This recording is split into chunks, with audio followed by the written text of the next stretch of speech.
A la luz de Krishnamurti, mi único interés es hacer que los hombres sean absoluta e incondicionalmente libres. Conducción: Horacio Bello. Con la colaboración de Gustavo Litterman, Juliana Flores y Pablo Cruz.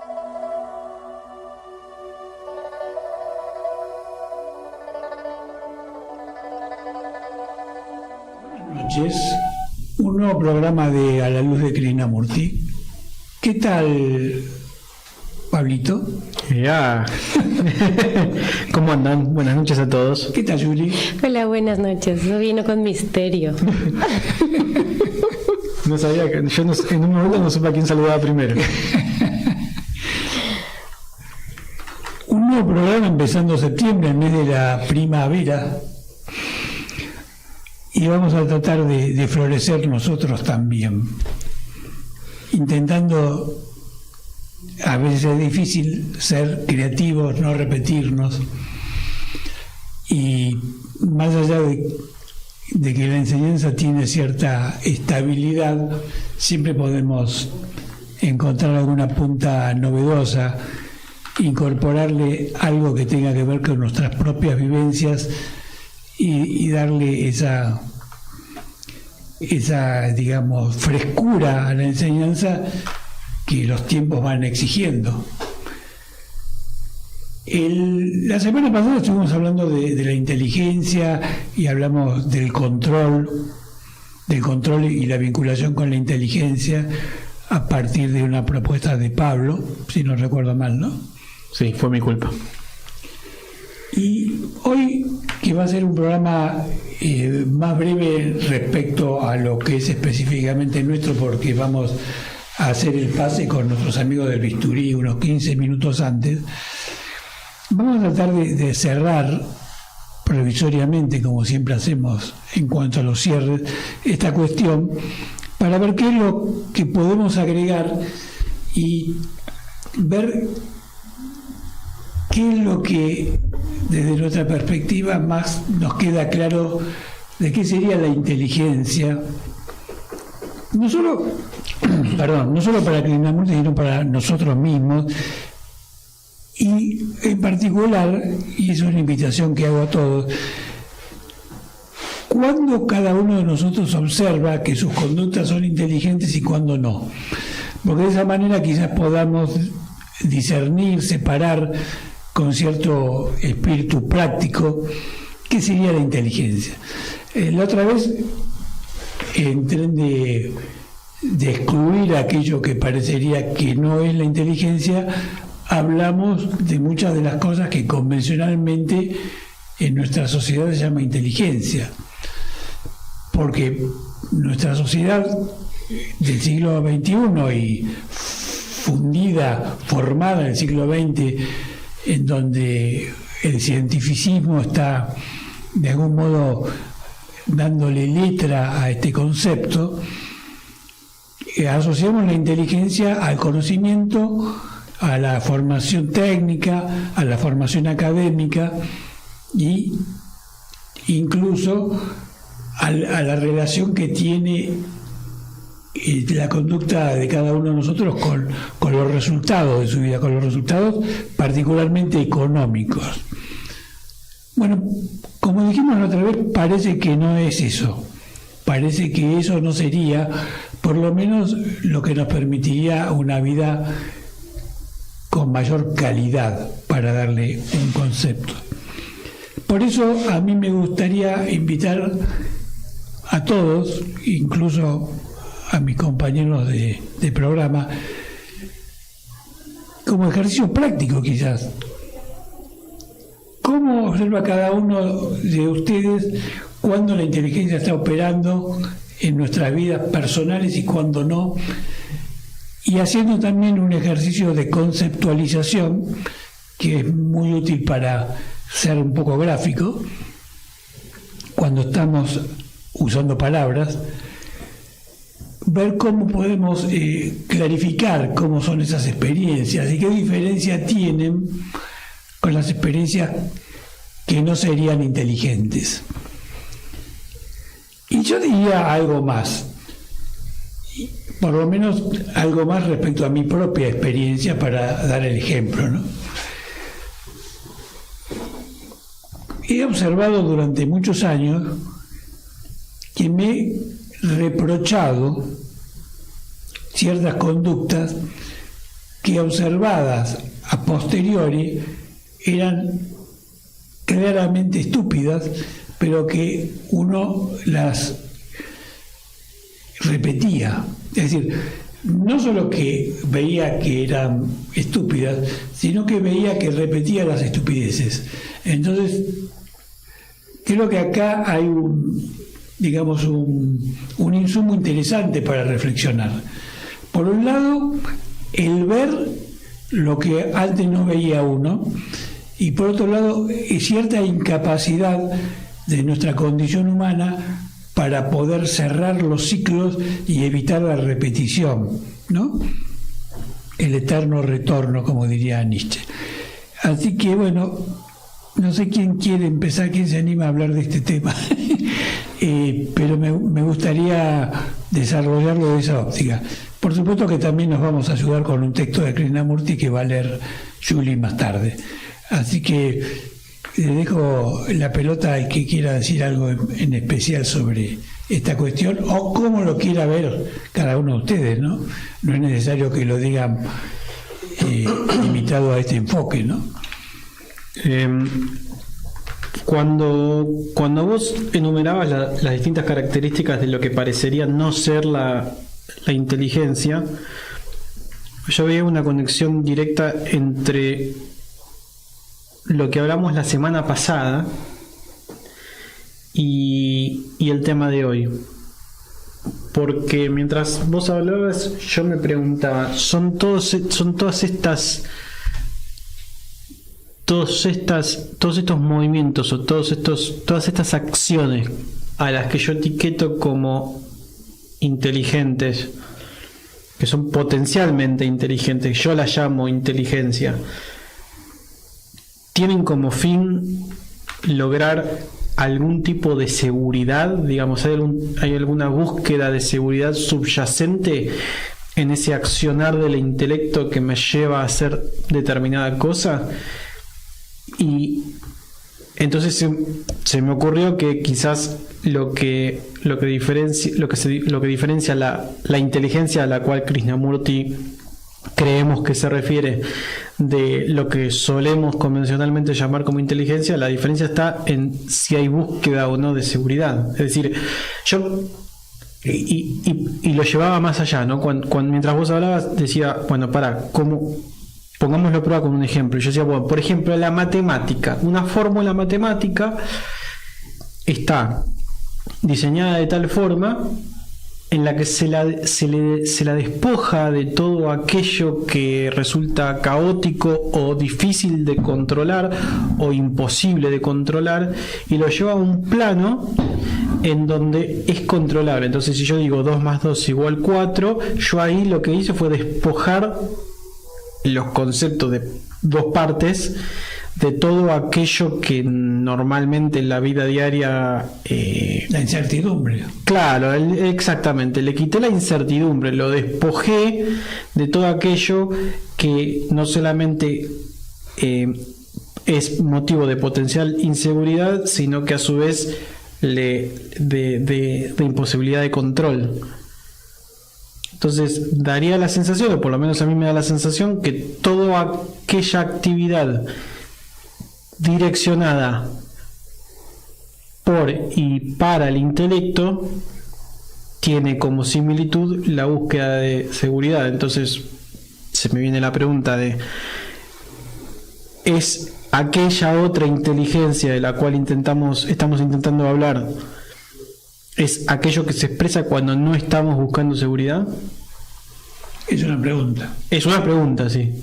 Sí. El otro día, cuando terminábamos de escuchar ese video que dio lugar a este tema, y con esa excusa, un largo video de Krishnamurti vinculando el tema del control con la seguridad, surgía la inquietud de tratar de diferenciar lo que es la búsqueda de sí mismo de la seguridad como tal, ¿no?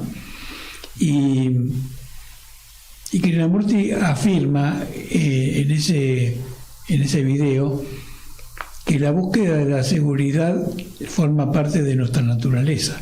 Y ahí un poco uno empieza a tambalear porque le daría la impresión a priori que no es exactamente lo que uno creería que Krishnamurti sostiene a lo largo de su vida. No, y que además te obliga a hacer el ejercicio de no etiquetar como malvada la seguridad, lo cual que quizás uno conscientemente, verbalmente no dice la seguridad es mala, pero hay como un significado medio diabólico para los que seguimos a Krishnamurti respecto a la seguridad, por lo menos de manera subyacente. Entonces es como que te obliga a hacer un trabajo extra de tengo que revisar toda esta parte que yo daba por sentada. Sí, eso me hace pensar y reflexionar una vez más sobre el desafío que implica tomar la enseñanza de Krishnamurti con total libertad personal y con total libertad para investigar más allá de las palabras que él haya utilizado en su momento para acercarse a lo que quería decir y cuestionar lo que uno sienta que debe cuestionar porque hay un sentir interno que así lo exige. No sentirse obligado ni con K, porque creo que ese es el mayor desafío y el mayor respeto que uno puede dar a la enseñanza de Krishnamurti. Y a veces me imagino en mis sueños que Krishnamurti vendría del más allá y diría: eso es lo que tenés que hacer, cuestionarme a mí también. Claro, no ponerme en ningún lado en particular. Claro, porque en definitiva las afirmaciones que uno haga, aunque sean ciertas en un momento determinado, son temporalmente ciertas. ¿Eso qué quiere decir? Que la condición humana siempre circunscribe la afirmación a las circunstancias que dan lugar a esa afirmación. No hay valores ni verdades absolutas, por lo menos respecto a la vida humana. Entonces, en la medida que uno va temporizando las cosas, puede ir descubriendo cuestiones que se vinculan a afirmaciones que hice ayer y que hoy ya no hago. Y toda esta perorata viene a colación de este tema de la búsqueda de la seguridad, que es la seguridad. El hecho de que la seguridad no exista no quiere decir que yo no la busque. El hecho de que la seguridad no exista no quiere decir que mi condición humana no me obligue a buscarla porque mi limitación es... Exacto. No es una cuestión moral. Hay cosas que no tienen que ver con la moral, tienen que ver con tu biología. Claro. Entonces ahí hay toda una compleja madeja para comprender nuestras limitaciones incluso. Claro, además que te obliga a dejar de pelearte con vos mismo, porque si vos estás hecho así, y bueno, jugaré con las cartas que tenga. Claro. Y que es la única forma de investigar bien, porque si vos no te conoces adecuadamente, la estrategia de cambio va a ser equivocada siempre, ¿no? Si yo creo que soy un mal tipo y por ahí no lo soy tan malo, seguramente voy a hacer cosas que no se vinculan a la posibilidad de cambio y viceversa, ¿no? Claro, y se convierte en una trampa constante que hay que desarmar, porque en cuanto no estoy atento, estoy creando una figura ideal a la cual aspiro, y ahí ya no hay ningún tipo de análisis real, genuino de nada, ningún tipo de meditación, diría acá, de nada. Es un análisis intelectual. Así es. Y vos fíjate que el tema del vínculo de esta ideación y de la búsqueda de seguridad, justamente, ¿por qué busco seguridad? Y ahí entramos un poco en el meollo de la cosa. Porque mi cuerpo me exige seguridad. Porque mi condición humana, física, biológica, me impone que yo tengo que tratar de no morir. de estar en las mejores condiciones para perdurar todo el tiempo que pueda. Y todo aquello que a mí conjeturalmente me lleve a imaginar que eso está en riesgo, me va a llevar a buscar otra cosa. ¿Entendés? Entonces me parece que si partimos de esa base, todo lo que psicológicamente viene por añadidura va a tener un poquito más de claridad y de precisión. Pero Julie está muda, así que la vamos a hacer hablar. Empezaste el programa preguntando cuándo habíamos sentido que habíamos podido percibir inteligencia en nuestra experiencia de vida. Y eso me hizo reflexionar sobre mi propio recorrido, y fui como a buscar esos espacios. Y sobre todo lo percibo cuando existir o estar viva no era hacer fuerza para poder existir. Cuando cesó la necesidad de forzar la existencia. Y es que uno, me parece que a veces va por la vida forzando estar vivo y no lo percibe. Si es un automático, no lo percibe, a menos que se detenga, medite, reflexione. Y lo asocio muchísimo con la seguridad, y eso implica control. Y ahí me vino a la mente preguntarme y invitarlos a lo mismo: ¿en qué creemos?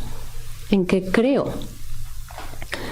Porque yo, cuando digo estoy insegura, me siento insegura, es porque creo que existe el peligro. Entonces estoy dándole credibilidad a ese peligro.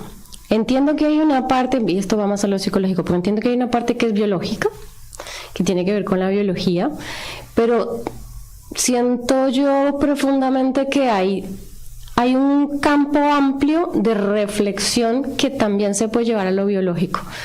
Como por ejemplo, si tienes los pies, si te da frío en los pies, te va a dar gripe. Hay un campo que afecta a lo biológico que también tiene que ver con la creencia.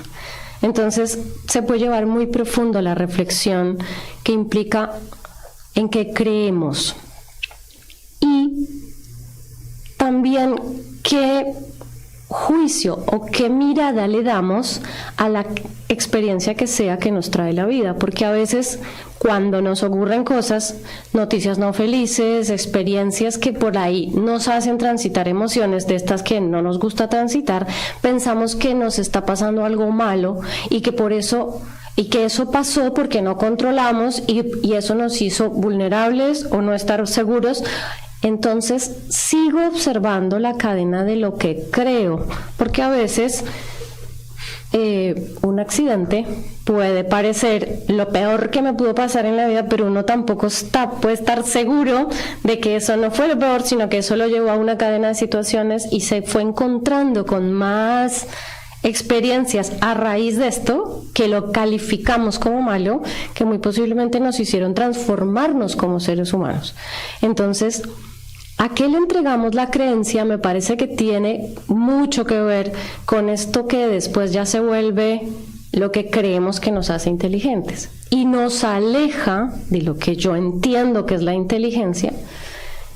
Y por eso hice todo ese círculo, ese circuito, y es que uno, si suelta esta urgencia de control y si observa en lo que uno cree y deja de hacer fuerza para vivir, yo lo que entendí o lo que he experimentado es que es como cuando uno tiene una radio que está fuera de sintonía y logra encontrar el dial adecuado y de pronto hay claridad en eso que se está escuchando. Eso es lo que ocurre con la inteligencia de la existencia. Yo me pregunto si ese concepto cuando yo lo digo se entiende bien, y es que la vida misma, lo que algunos le dicen universo, otros le dicen Dios, otros le dicen naturaleza, como le querramos llamar, lo que ya es, lo que ya está pasando, manifiesta su proceso y su ritmo y su biorritmo de una manera que para mí es absolutamente inteligente, pero que nosotros tenemos tanto ruido a raíz de nuestras creencias que nos falta sintonizar ese dial. Cuando logramos entrar en silencio, reflexionar, poner sobre el tablero esas creencias, logramos ajustar el dial Y cuando logramos escuchar con claridad, la inteligencia estuvo siempre allí. Y por eso nos ocurrieron las cosas que nos ocurrieron y por eso se sucede la vida como se sucede. Pero es todo lo que tenemos nosotros dando vuelta en la cabeza lo que no nos dejaba verlo o comprenderlo de esa manera. Entonces creo que ese fue todo el recorrido que hice mientras los escuchaba por Estambul. A mí me interesaría traer a la mesa, basado en esto que acabas de decir, ¿no? Quizás invitar a hacer una diferencia entre el peligro y el miedo. Porque, y acá es más una pregunta que una afirmación, pero a mí me parece que el peligro es una cuestión más objetiva, más externa. Uno está o no en peligro. Y por lo menos según yo lo observo, cuando uno está en peligro, de alguna manera el cuerpo se alinea y todos los distintos recursos que conforman el cuerpo se ponen de acuerdo para preservar, para escapar, para huir, para accionar. Se produce como una especie de inteligencia en donde se involucran todos los recursos para llegar al mejor resultado posible, independientemente de que ese resultado se alcance o no. Entonces, yo no sé si la mente es siquiera capaz de conectar con el peligro. A mí me parece que la mente, al no poder conectar con el peligro, crea como una especie de simbolismo del peligro, una imagen, una analogía, y ese es el miedo, que es un miedo que está disponible, porque yo puedo tener miedo sin estar en peligro. Bueno, la mente engaña al cuerpo. Eso está probado. Es decir, si yo tengo miedo de casarme, cosa que es razonable. ¿Sabes cómo te enfermo? Un dolor de panza te da. Ahí podríamos decir que estás en peligro. Cuando por algunas circunstancias se fija la fecha, eso va a generar una reacción química en mi organismo, porque ese miedo que psicológicamente está arraigado va a operar sobre el cuerpo, y eso no lo voy a poder evitar. Y esto que es muy grosero, que como es grosero parecería no tan difícil de ver, se aplica a cosas mucho más sutiles. Es que ahí eso es a lo que yo llamo creencia, a ese convencimiento que tiene la mente del peligro. ¿Por qué? Porque la mente cree en ese peligro. Cree que existe y cree que es tangible, claro, y cree que se tiene que mantener a salvo. Por eso hay que desarmar a muchas de aquellas cosas en las que creemos. Claro, por eso Krishnamurti cuando dice, una cosa es que la mente busque la seguridad, cosa que es así, y otra cosa es que lo que encuentre sea la seguridad, que es otra historia. Seguramente va a encontrar otra cosa y por eso le va a ir tan mal. Tengo acá un mensaje de Celeste, lo voy a pasar a ver qué dice. Espero que salga bien. Hola Juli, Pablo, Horacio, ¿cómo andan? Un gusto saludarlos. Justo estoy escribiendo sobre el eterno retorno de Nietzsche. Dato curioso, ¿sabían que él es previo a Freud? Freud lo retoma para la psicología, tema muy interesante de por qué repetimos las mismas cosas. Y dato curioso, Freud dice que Nietzsche es de las personas con mayor profundidad que conoció en la humanidad, y me llamó poderosamente la atención. Aparte dice que su sensibilidad también estaba dada porque vivía aparentemente rodeado de mujeres, pero no porque sean sus amantes, sino que tenía una mezcla ahí de mucha sensibilidad femenina y también de la palabra y de una oratoria que le daba esa profundidad. Dato curioso que les quería compartir. Qué lindo, gracias Ele. Un abrazo para ti también. Bueno, ese es un tema, ¿no? ¿Cómo cambia la vida en los matriarcados? Ese es otro tema. Mujeres. Sí, otro tema apasionante. Sí, yo por razones obvias no puedo agregar nada sobre el tema de las mujeres, pero sí puedo decir una sola cosa. Aprendí mucho más de las mujeres que de los hombres en la vida. Y eso tiene mucho que ver, creo, con la cultura. Es decir, los hombres estamos en la trampa del patriarcado, estamos en la trampa de ser lo que no somos, y en esa trampa perdemos creatividad y perdemos inteligencia. Y creo que la sensibilidad que muestran las mujeres en muchas cosas que nosotros no tenemos hace que tengan una ventaja de inteligencia bastante marcada. Estoy hablando en general. Ahí sí que hay un condicionamiento a cómo utilizar y a cómo ejercer la energía y la seguridad, el control, la inteligencia. Ahí sí que hay como una caja muy pequeña, muy estrecha en el patriarcado y en la idea del macho. Claro, porque los hombres hemos sido de algún modo víctimas, no me quiero victimizar, pero víctimas en el sentido psicológico, es decir, estamos obligados desde el nacimiento a ser un tipo que por ahí uno no siente, pero está la presión social. Sí, que estás obligado a anular partes y partes y partes de Es que somos víctimas de nuestro propio invento, porque eso no lo hemos inventado nosotros como humanidad, esta idea del modelo de macho y el modelo de hembra, las dos, bastante más pesado para el masculino porque, no sé, bueno, como lo estás describiendo exactamente, tal cual. Así es. Bueno, vamos a escuchar el texto, porque como hoy tenemos, como dijimos, un programa más breve, no queremos que pase desapercibido, así que vamos a con la imagen de Krishnamurti acompañándonos, a escuchar el texto que nos va a leer Julie, y esperemos tener unos minutitos para cerrar antes de que vengan nuestros amigos del bisturí. Gracias. ¿Qué es la felicidad? Siempre traté de obtenerla, pero nunca llegó a mi camino. Veo que otras personas disfrutan de tantas formas y muchas de las cosas que hacen parecen tan inmaduras e infantiles. Supongo que son felices a su propio modo, pero yo quiero una felicidad distinta. Tuve unos cuantos atisbos de que es posible obtenerla, pero de algún modo siempre me elude. Me pregunto qué puedo hacer para sentirme real y completamente feliz. ¿Usted piensa que la felicidad es un fin por sí mismo o es algo secundario que proviene de vivir inteligentemente? Pienso que es un fin en sí mismo, porque si existe la felicidad, entonces todo lo que se haga es armonioso. Entonces se hacen las cosas sin esfuerzo, fácilmente, sin ninguna fricción. Estoy seguro de que todo lo que se haga a partir de esa felicidad será correcto. ¿Realmente es así? ¿Es la felicidad un fin por sí mismo? De ser así, entonces se convierte en un asunto de poca valía. ¿Puede usted realmente buscar la felicidad? Si lo hace, probablemente encontrará una imitación de ella en todo tipo de distracciones e indulgencias.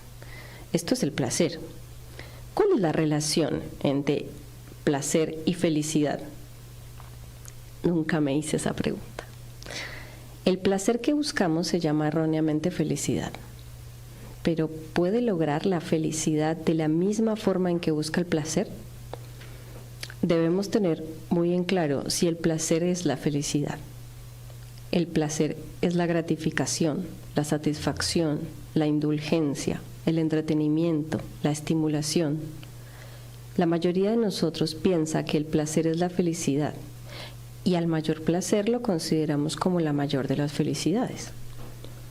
¿Es la felicidad lo opuesto a la infelicidad? ¿Trata de ser feliz porque se siente infeliz e insatisfecho? ¿Acaso tiene la felicidad algún opuesto? ¿Tiene el amor algún opuesto? Su pregunta acerca de la felicidad es el resultado de ser infeliz. Soy infeliz como el resto del mundo y naturalmente no quiero serlo. Y eso es lo que me impulsa a buscar la felicidad. De forma que para usted la felicidad es el opuesto de la infelicidad. Si usted fuera feliz, no la buscaría. De modo que lo importante no es la felicidad, sino saber si puede terminar la infelicidad. Este es el verdadero problema, ¿verdad? Usted pregunta acerca de la felicidad porque se siente infeliz y formula la pregunta sin saber si la felicidad es el opuesto de la infelicidad. Si lo formula de ese modo, lo acepto, de modo que mi preocupación es cómo liberarme del sufrimiento que siento. ¿Qué es más importante? ¿Entender la felicidad o lograr la infelicidad o lograr la felicidad?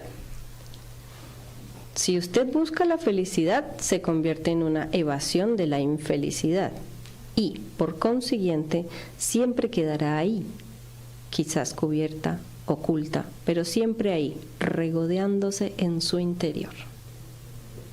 Bueno, muchas gracias. Este texto está también extractado de una publicación en nuestra página, a la luz de Krishnamurti, y me parece muy atinada esta diferencia que Krishnamurti le plantea al interlocutor entre la felicidad y la búsqueda de la felicidad, porque es muy aplicable a todo lo que hablábamos antes. Y a mí me gustaría destacar esto, porque quizás el que no conoce mucho la enseñanza no tiene la posibilidad de detenerse. El observar la infelicidad, como dice él, es lo que te permite superarla, no buscar un imaginario, que es lo que siempre hacemos. Yo, en vez de decir, o mejor dicho, observar adecuadamente y con profundidad qué es lo que me pasa, que sería mi infelicidad, digo, no, soy infeliz, voy a buscar la felicidad. ¿Dónde la voy a buscar? ¿En el kiosco? Además, ¿qué voy a buscar si no sé lo que es la felicidad? Yo sé que estoy mal y quiero no estar mal. Eso es lo que yo sé. No sé qué es la felicidad, sé que estoy mal. Y voy a observar eso que me hace mal, o mejor dicho, que me hace sentir mal, para tratar de comprenderlo, pero no lo hago. O la mayoría no lo hace, por lo menos.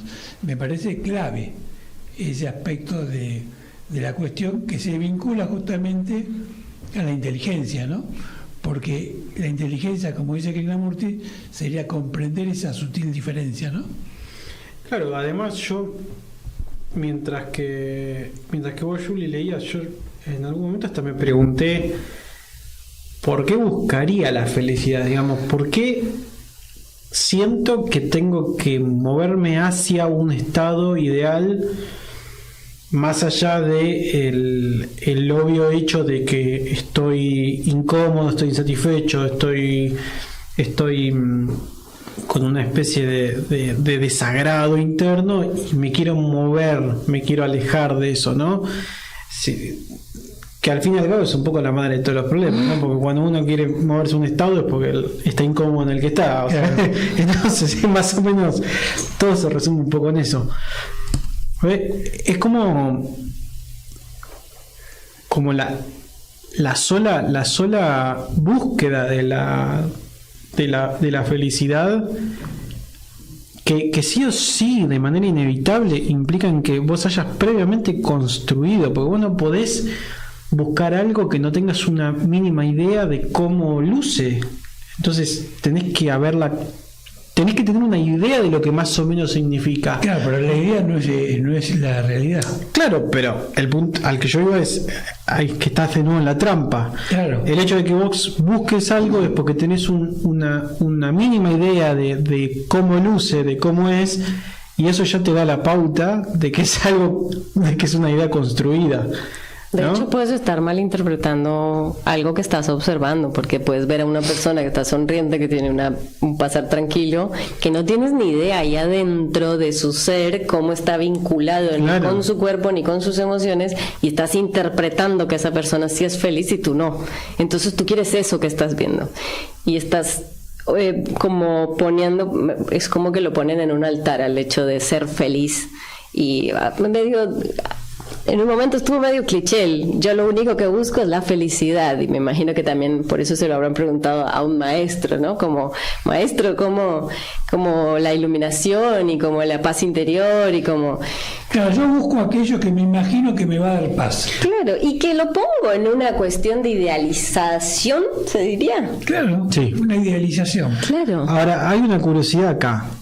El cuestionar esto, por lo menos en una primera instancia, te acerca a una mayor incomodidad. O sea, de aquello que en principio yo quería escaparme, que era, o evitar, que era la incomodidad, la insatisfacción, el cuestionar, porque al fin y al cabo estoy cuestionando todo lo que creo que soy, al cuestionar una parte de mí estoy cuestionándome, te lleva más al fondo, digamos, te empeora las sensaciones, digamos, te lleva a un estado que se siente, que por lo menos en una primera instancia se siente peor.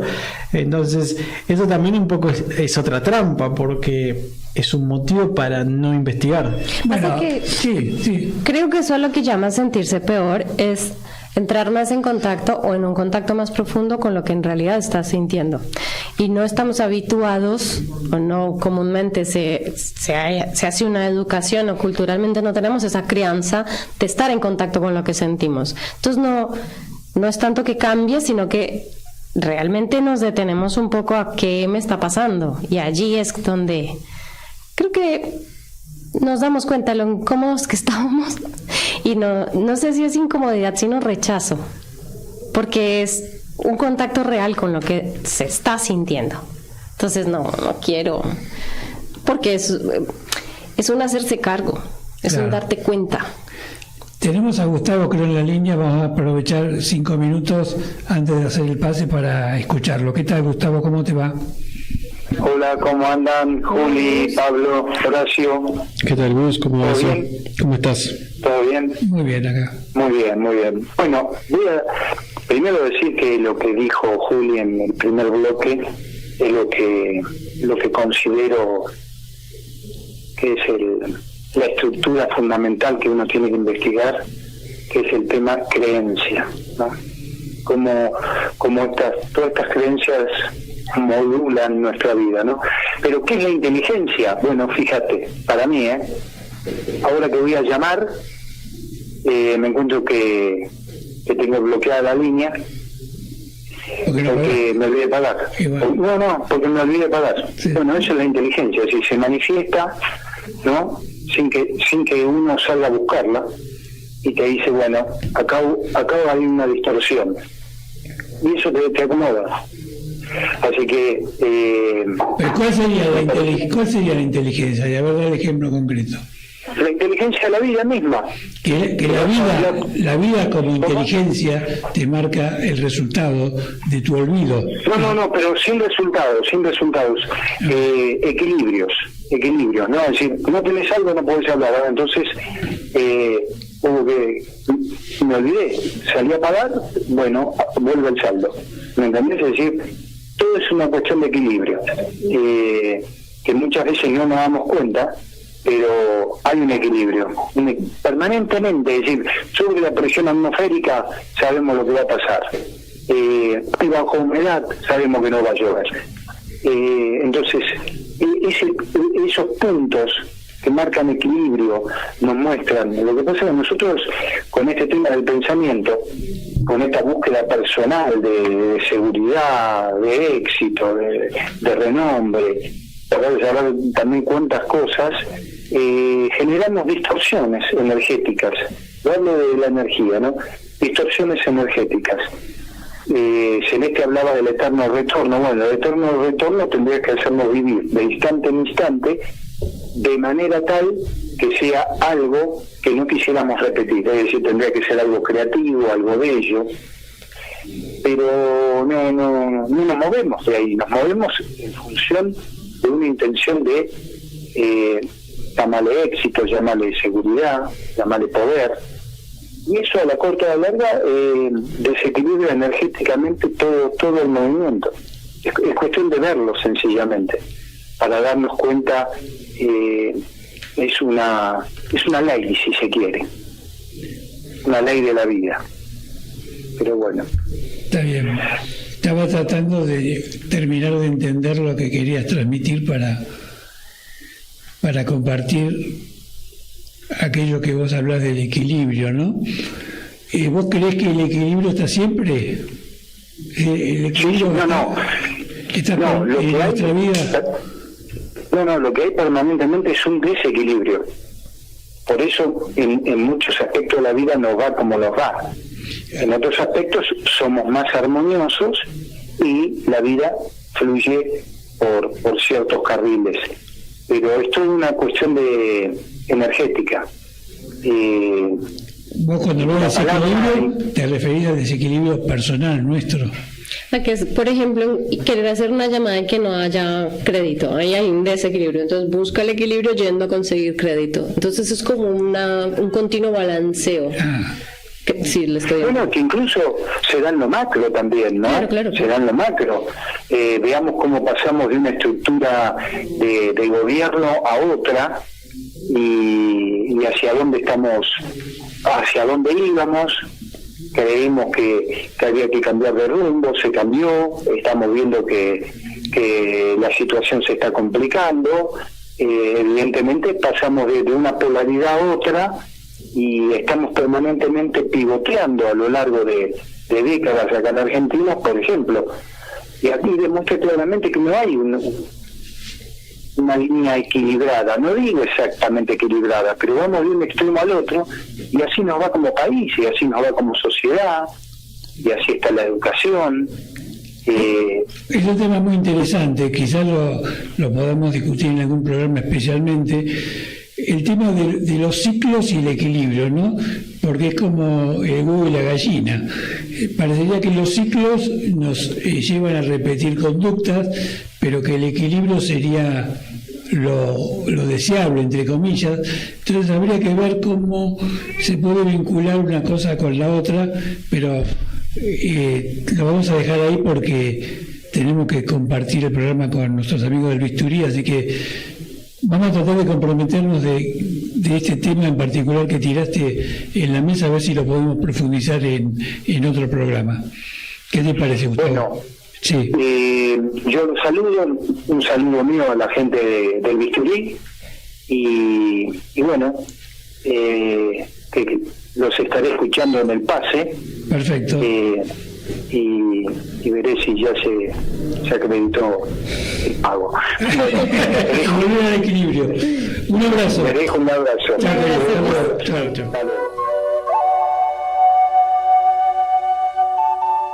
A la luz de Krishnamurti, mi único interés es hacer que los hombres sean absoluta e incondicionalmente libres. Conducción: Horacio Bello. Con la colaboración de Gustavo Litterman, Juliana Flores y Pablo Cruz.